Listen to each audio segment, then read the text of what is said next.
A escolha correta da semente é o primeiro e principal passo para o estabelecimento de uma lavoura produtiva. Segundo a Associação Brasileira de Sementes de Soja, aqui no país, 65% do material utilizado no plantio vem do mercado formal. O uso de semente de qualidade tem ajudado a melhorar os resultados no campo. Para França Neto, pesquisador da Embrapa Soja há mais de 40 anos, algumas características definem a qualidade de uma semente. A gente fala qualidade de sementes é um termo muito genérico, mas no fundo tem 4 pilares fundamentais. O primeiro deles é qualidade fisiológica, que é uma semente com alto vigor, alta germinação. Isso é muito importante. O segundo pilar é a qualidade sanitária, ou seja, uma semente livre de doenças que podem estar sendo transmitidas pelas sementes, que isso você pode fazer com um bom tratamento de sementes, você pode controlar isso. E também sementes livres de sementes plantas daninhas, que ninguém quer introduzir novas plantas daninhas na sua lavoura. O terceiro pilar é a qualidade genética. Quando você compra um saco de soja, um bag de soja, você quer ter a segurança que a semente é daquela cultivar que você está interessada.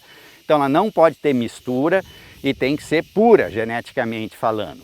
E o quarto pilar é a qualidade física, ou seja, a semente livre de impurezas, contaminantes, pedaços, hastes de vagens e partes de insetos e parte de solos. Então são esses 4 pilares. Um dos principais, quando a gente pensa em instalação da lavoura, é a qualidade fisiológica, que se refere ao vigor e germinação, né? Lógico, os outros são também importantes, né?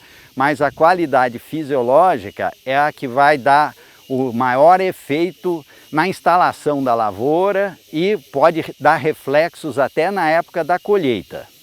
Ao adquirir uma semente certificada, o produtor deve ter acesso aos percentuais de germinação e vigor. O próprio Ministério da Agricultura estabelece índices aceitáveis e que vão garantir um bom estabelecimento das lavouras. Tem 2 aspectos da qualidade fisiológica: vigor e germinação. Germinação, você pega a semente, põe para germinar em condições ideais e ela vai dar uma germinação boa. Que, aliás, um dos poucos padrões de qualidade de sementes que nós temos pela legislação brasileira, germinação mínima 80%. Hoje ninguém mais usa a soja com 80%. Todo mundo quer semente com 90, 90 e pouco por cento de germinação. Essa é germinação. Condições ideais, ela vai germinar, se estabelecer bonitinho. Agora, se você tiver uma condição de estresse, uma baixa temperatura, baixa disponibilidade hídrica no solo, errou a profundidade de semeadura, você vai ter o efeito do vigor. Aquela semente que tinha 95% de germinação, se você não tiver um vigor adequado e der um desses estresses, ela não vai germinar e emergir no campo. Aqui nós temos o que a gente chama, a semente de alto vigor vai ter a rápida germinação, emergência e vai produzir o que a gente chama uma planta de alto desempenho agronômico, que é essa planta aqui. Uma planta com sistema radicular agressivo, profundo, parte aérea que vai desenvolver bem, vai produzir um maior número de vagens, maior número de sementes, consequentemente vai ter maior produção por planta. Uma semente média ou baixo vigor vai dar uma planta de baixo desempenho agronômico. Olha a diferença. Essa planta, além de produzir bem menos do que essa daqui, ela vai estar dominada, a fotossíntese dela vai ser totalmente sacrificada, ela não vai ter condições de competir com uma planta de alto desempenho agronômico. Então nós temos dados de pesquisa que uma planta dominada, que pode ser problema de vigor ou algum impedimento físico, errou a profundidade de semeadura e aquela planta saiu mais tarde, ela pode produzir 50% menos ou às vezes 70% menos do que uma planta de alto desempenho agronômico. E ela está ocupando o espaço de uma planta produtiva, né? Então isso, no final, agora na época da semeadura, isso daqui vai refletir em redução de produtividade. Hoje no mercado nós temos lotes com 95% de germinação e vigor 90, 91, 92%. Com o passar dos anos, por isso que eu falei em 40 anos de Embrapa que eu tenho, o que nós estamos observando? Que com a melhoria da tecnologia de produção de semente de soja, o produtor de semente de soja hoje está colocando, disponibilizando no mercado lotes com altíssimo potencial de germinação e o vigor com o passar dos anos tem aumentado. Então a tendência, a gente conversa com os produtores de sementes, o ideal é ter no futuro um lote com 95% de germinação, 95% de vigor, por exemplo, um teste tetrazóleo. E já tem empresas colocando isso no mercado hoje, disponibilizando, coisa que há 20 anos atrás isso não era possível. A questão de você começar uma lavoura com uma semente de alto vigor, comparada com uma semente de médio vigor, eu não vou nem falar vigor baixo, que ela nem vai germinar no campo.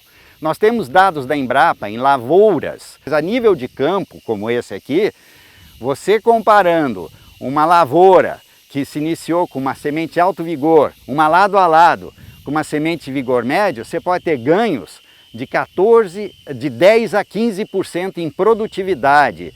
Isso é um ganho que vem embutido na qualidade da semente. Mas de nada adianta germinação e vigor elevados se na hora de depositar a semente no solo, o produtor deixa de seguir algumas regras, a chamada plantabilidade ou semeabilidade. Você precisa de uma semeadora bem ajustada, bem operada, semeando na profundidade correta, na velocidade correta, para que a gente tenha uma boa distribuição das sementes.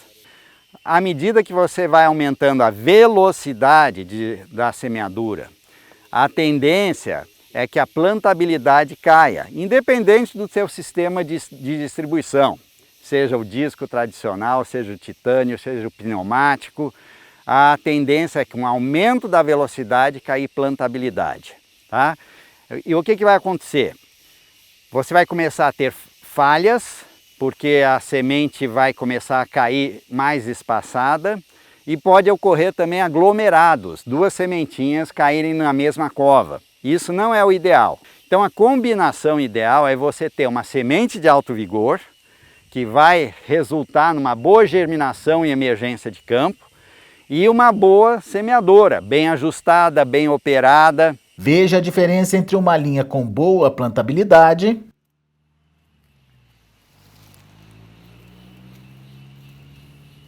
e outra que teve problemas na hora da semeadura. Aqui nesse metro, apesar da gente ter a população de planta adequada, nós temos 3 problemas. Primeiro, uma planta de baixo desempenho agronômico, que pode ter sido a origem de uma sementinha com menos vigor ou algum impedimento físico, que errou a profundidade de semeadura dessa semente especificamente, que gerou essa planta com menor potencial agronômico. Outro problema que a gente vislumbra aqui, aglomerados de plantas. Aqui nós vamos ter uma competição entre as plantas e isso vai reduzir a produção por planta. E aqui, um problema mais sério, que é a falha. Aqui faltam 2 plantas na realidade, porque na operação de semeadura, a semeadora está cortando a palha, abrindo o sulco, distribuindo as sementes na profundidade adequada, fechando o sulco e fechando a palha. Isso em frações de segundo. Então a semeadora tem que ser muito bem operada, bem ajustada, para que a gente tenha então uma boa plantabilidade. Nós temos dados de pesquisa mostrando que para cada falha de uma planta a menos por metro quadrado, você vai colher de 180 a 220 quilos por hectare a menos logo de cara. E se você associar falhas com diferença de vigor, a redução ainda vai ser mais drástica, né? Como eu falei, lavouras iniciadas com semente alto vigor têm um potencial de produtividade 10 a 15% a mais. Então por que não começar bem? Com uma semeadora bem operada, com alta plantabilidade, semeando uma semente de altíssimo vigor, alta germinação. O inicial da lavoura está fazendo igual uma obra, qualquer obra, um prédio, uma casa, é o alicerce. Se você fizer um alicerce mal feito, sua casa, seu prédio, a tendência é que ele não seja seguro e possa desabar. Então o alicerce tem que ser muito bem feito, porque tudo que vier depois, os seus tratos culturais, controle de doenças, controle de pragas, a fertilidade do solo, tudo isso vai ser jogado fora. Então o estabelecimento da lavoura é fundamental para o sucesso da produtividade.